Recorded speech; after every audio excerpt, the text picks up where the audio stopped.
We just planted the rest of the potatoes we're gonna plant this year. We put in the ground 3.5 additional rows that are all Kennebec. And we didn't even use all of the leftover potatoes that we had in storage from last year's crop. So the rest of them are just gonna go to compost because I don't really want to plant anymore. As it is now, I've got twice as much in the ground as we did last year. So that's gonna be a lot of potatoes, but fortunately we do like giving some away to family and friends, and it's always nice to have plenty to be able to do that. What I'm up to now is I'm gonna put cover crop in this other area where we have planted potatoes in the past. And the idea is we're gonna incorporate this cover crop into the soil and then plant next year in this space right behind me. So we're always rotating our crop. So the potatoes are over here. We have the 3 rows and then up into that stake that were planted the other day. Just today, there's an additional 3 rows here, plus this 2/3 of a row. And now we're gonna do cover crop. Now from here to the end, there's about 25 feet. I'm only probably gonna plant up to about that line there from the tractor tire and the rototiller, because I wanna leave space next to our potatoes. So we'll plant cover crop from here over. Just like the potatoes, I've got our cover crop seed from the main potato lady. This is actually all organic, and this is their biodiversity mix. So it contains forage pea, oats, buckwheat, hairy vetch, the deep till radish, mixed mustard, and then clover, both a red and a white clover. So this is a nice blend of seed in terms of species for cover crop. You're supposed to seed this at about 2 pounds per 1,000 square feet.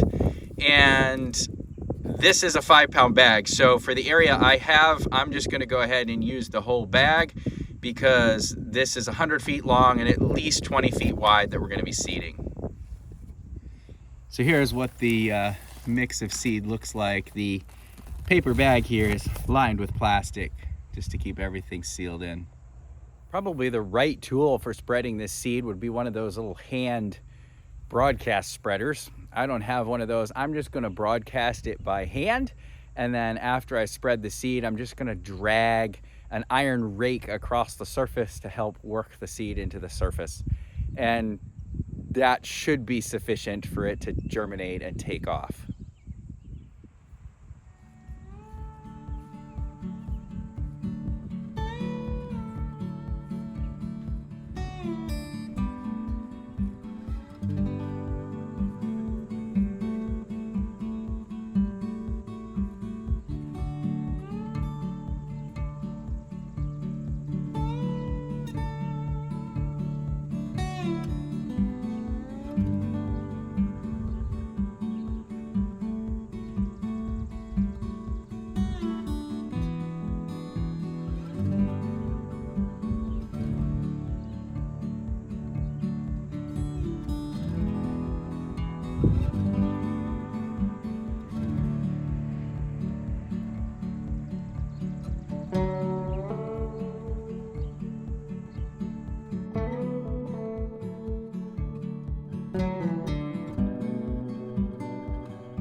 My hand broadcasting seemed to work out to be just at the right rate because I had just enough seed to cover the area.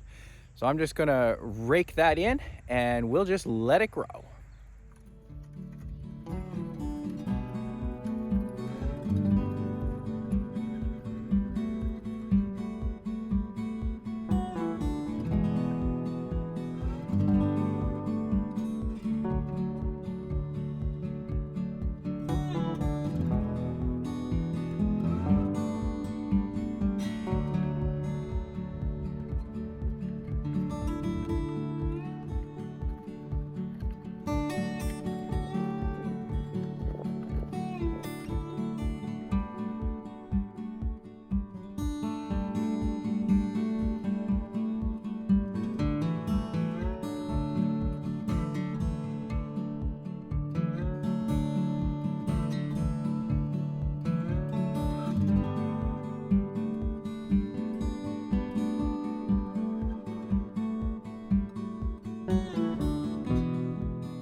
So now that this cover crop is all seeded, I should end by at least explaining the downside here.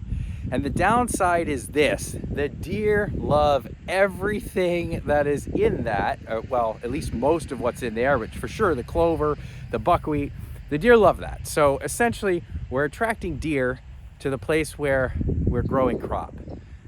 Fortunately, the deer don't like potato plants. At least in my observation and experience in past years, all they'll do is eat the blossoms off.